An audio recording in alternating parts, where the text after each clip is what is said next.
2, 3.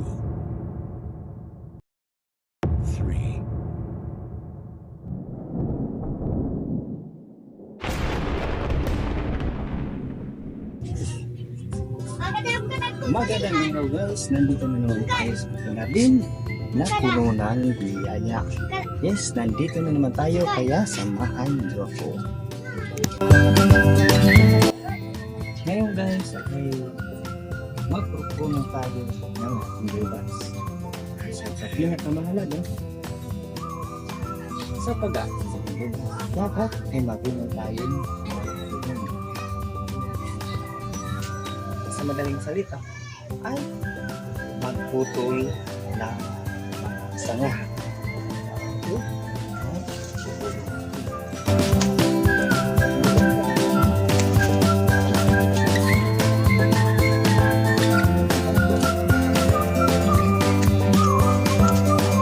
Pero ang idea na pagputol ay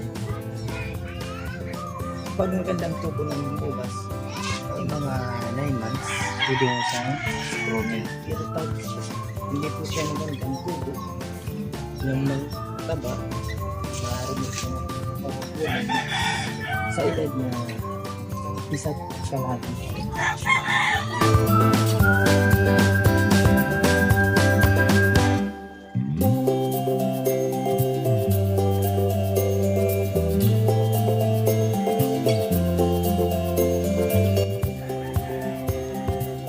Pagdating ng mga ilang linggo,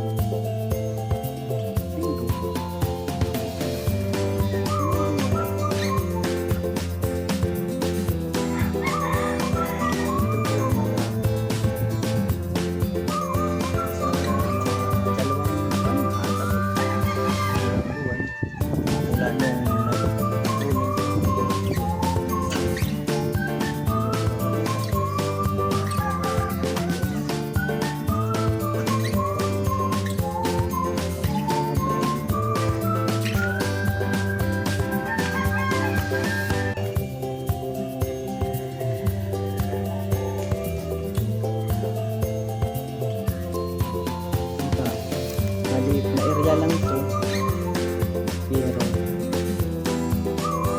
hindi po yung magkantara,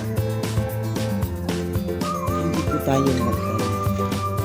Sabi ko nga, nandito po tayo sa ating hardin na maliit pero puno ng biyaya. Kaya hanggang dito lang muna guys. Kaya sa susunod